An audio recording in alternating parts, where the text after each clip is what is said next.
people. This is part 2. Now, I may have mentioned in the part 1 that it would take a couple of minutes for me to do this part. But psych, it is now 8 p.m. I don't think you can see it because I'm using another program. Anyway, yeah, so this is chapter 3, Isn't It Love? Da da da da da of Crossover Romance, a parody fan fiction of Cartoon Network. Here we go. Third person KO and Dendy's point of view. That's the point of view we're going with. Dendy went upstairs to find KO lying on the desk, sobbing. This isn't right, he sobbed dramatically. KO, it's all right. It's not all right. The poor boy sniffed in the snot that was flowing out of his nose. He knew his love for Dendy was true, but the kiss he had happened too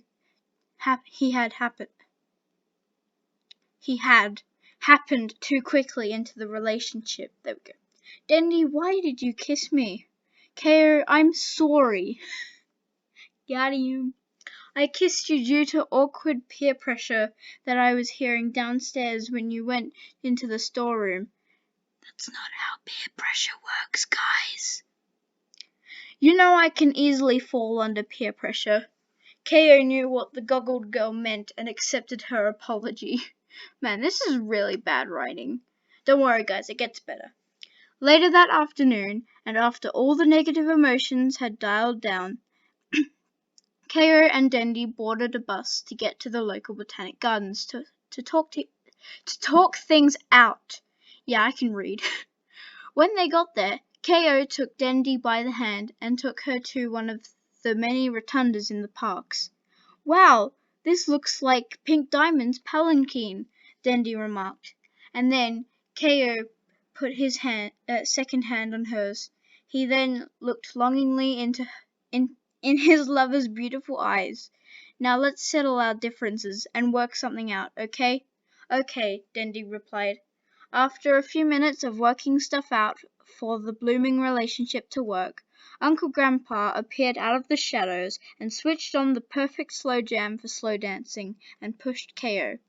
The boy gently glided into Dendy but bumped into her. Sorry, Dendy. I didn't mean to. Oh! KO apologized but was cut off. Dendy put her arms around him, and the two young lovers began to dance. KO could not take his eyes off Dendy's beautiful blushing face, and the two danced around the rotunda for what seemed like hours. Azarath Metreon Zinthos! A cloaked figure suddenly shouted in the distance. The music stopped playing, leaving KO and Dendy in total and eerie silence. What just happened? The two shouted in confusion and fear. Well, I was walking by and I noticed that you were blasting the worst song in the world. The figure stepped into the rotunda.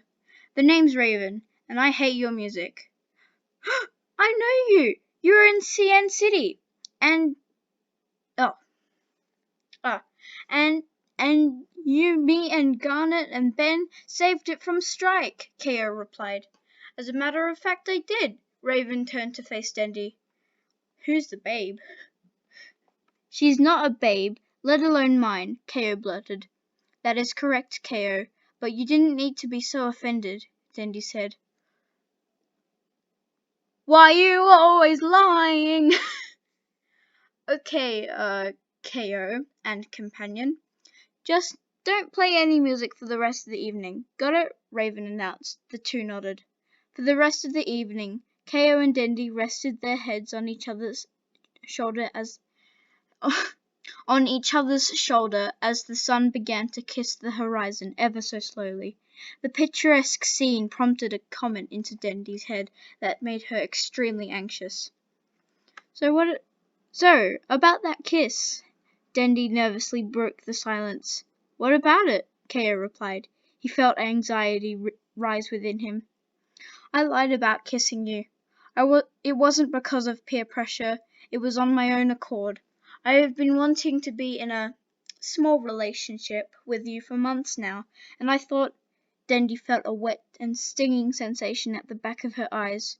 I thought that today was the day, and so I went through my plan successfully, hoping that I would reach immense satisfaction, happiness, and love. But now I feel ashamed, lost, anxious, and sad. I'm extremely sorry, Ko, for all the damage that I may have caused. Ko didn't know what to say, since he felt so moved by Dendy's apology. Aw, Dendy, you know not to jump into a relationship with a close friend that fast. No, I don't. An awkward silence fell between the two. The girl's eyes were swelled up with tears, and the boy's brain was face-palming at the mistake he had just made.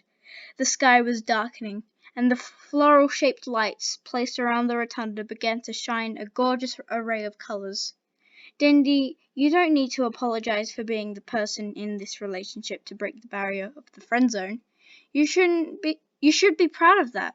I was planning to kiss you later down the line, but I guess that fate, but mainly you, had other plans. So thank you. As the hue of the lights filled the two's faces in gorgeous pink and blue color, Ko decided that it was the right time. He leaned towards the Kappa girl until their lips were tightly locked into a passionate kiss, thus beginning their first chapter as a couple.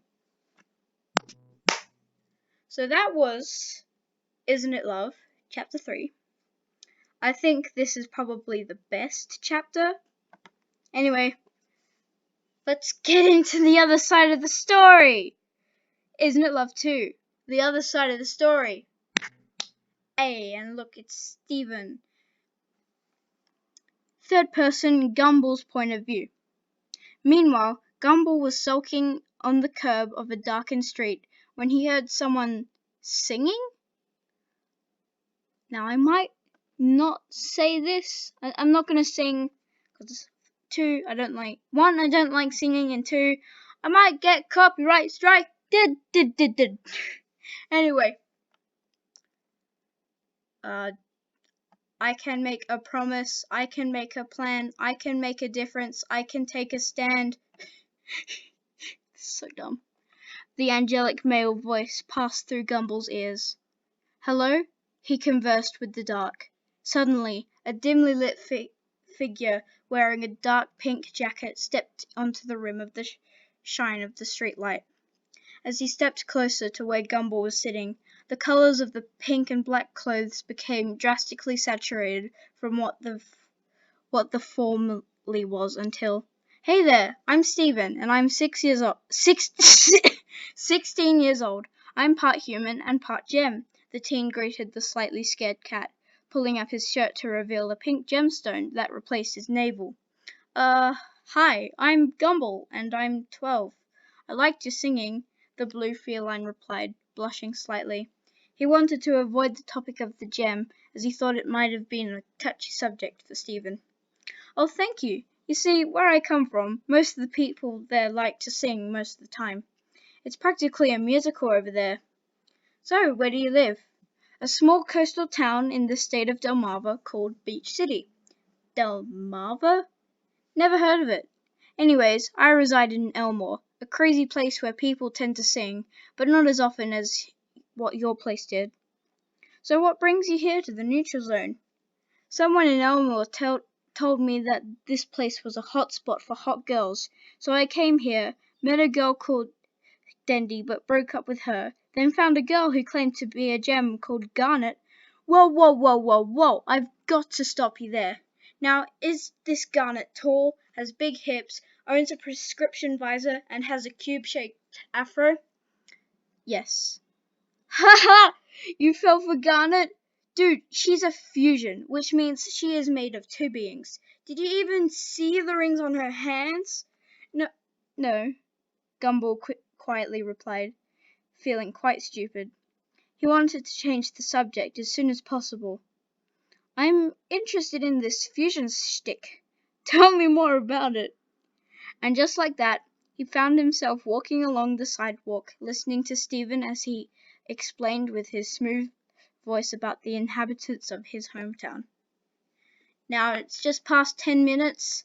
YouTube will probably hate me, but anyway, I'm gonna stop the video here. Bye.